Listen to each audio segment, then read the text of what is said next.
CREAS é um centro de referência especializado da ciência social, um espaço de referência, né, para atender pessoas que sofrem violência.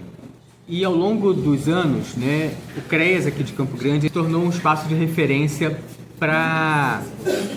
principalmente para as pessoas em situação de rua. Estava um dia chegando para trabalhar e estava de olho no celular, e aí na hora de atravessar a rua ali em frente ao CREAS, claro, eu tiro o olho do celular e avisto sentado na calçada, na porta do CREAS, uma mulher que eu já tinha atendido outras vezes, né, e com um olho roxo.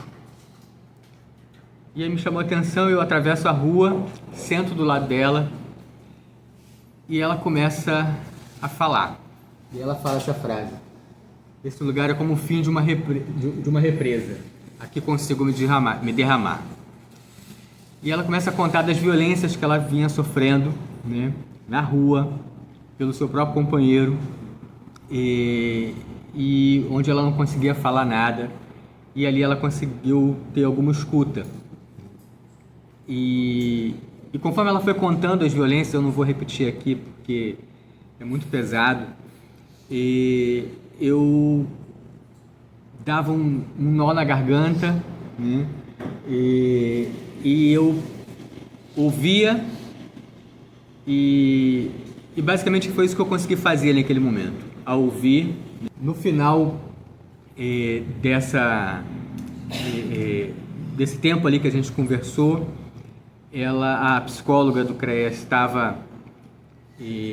já tinha conversado com ela um pouco antes, e aí chega com a documentação que ela já tinha ligado para alguns lugares e sai com ela para fazer os demais atendimentos, para ir na delegacia, para ir na unidade de saúde, e depois ela saiu dali, no final do dia ela foi abrigada. E foi um momento assim que fez com que a gente olhasse para dentro da gente, né, e começasse a pensar assim: como é que a gente se faz de novo? Né?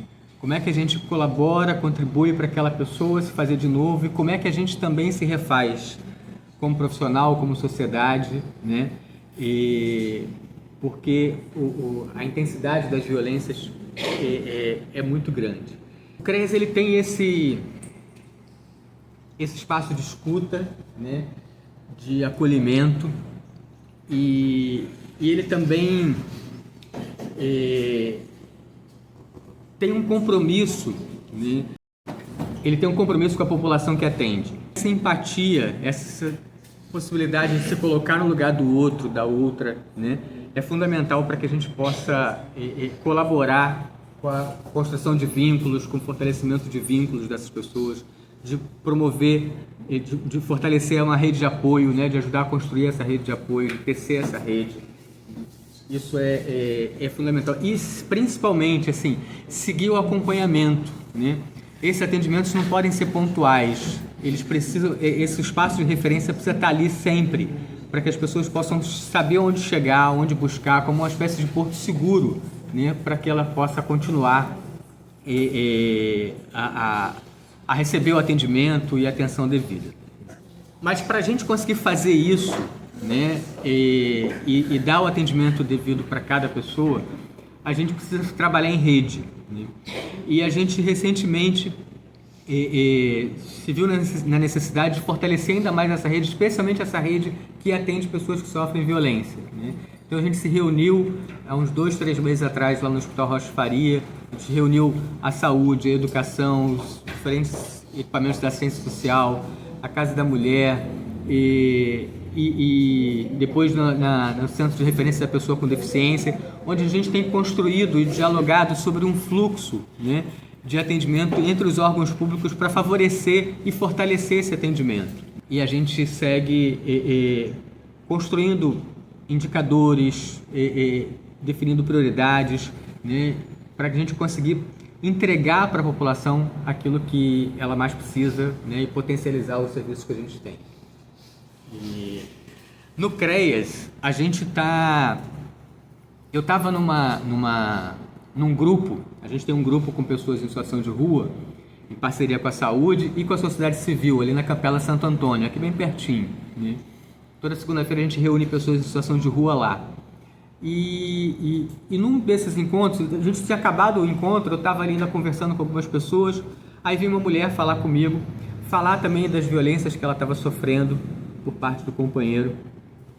E aí, quando eu me dou conta, tinham 5 mulheres na roda ali conversando comigo. E aí eu falei, olha, para a gente enfrentar isso, a gente precisa se fortalecer junto. Por que a gente não faz um grupo só com as mulheres? Só com vocês? Para que a gente possa conversar sobre isso e encontrar caminhos e estratégias para a gente se fortalecer nesse combate à violência. E elas toparam e a gente começou a marcar alguns encontros, né? E aí isso evoluiu, a gente conseguiu rearrumar lá uma sala do CREAS, a gente ainda tá, falta pintar, daqui a pouquinho a gente vai conseguir pintar ela, né? Acho que setembro agora dá certo. E a gente vai construir um ateliê lá, um espaço para essas mulheres, como se fosse a casa delas, né? Para que elas possam cuidar de si, para que elas possam se sentir em casa, para elas se sentir bem, para elas poderem trocar de roupa, para elas poderem cuidar delas, para elas poderem descansar, para elas fazerem o que elas precisarem. Isso faz parte desse trabalho de referência que o CREAS precisa fazer, né? As mulheres em situação de rua, a maioria das pessoas que estão em situação de rua são homens, né? Porque, em geral, as mulheres acabam tendo, a sociedade acaba de alguma forma facilitando, não é o termo, mas enfim, criando uma rede de proteção para as mulheres que dificulta mais a ida dela para a rua. Quando a mulher chega na rua, ela chega numa situação de muito maior fragilidade, porque isso significou que a sociedade, a comunidade não conseguiu dar conta de atender as demandas daquela mulher. Então são mulheres que estão com uso abusivo de drogas muito grave, uma situação de questões psiquiátricas muito fortes, uma violência muito grave. Então as mulheres que estão em situação de rua são mulheres que estão numa situação bastante difícil, né? Então a necessidade que a gente tem de fazer alguma coisa para ajudar é maior, a dificuldade, o desafio é maior. Isso demanda a gente conseguir fazer com que outros parceiros cheguem para a gente, né?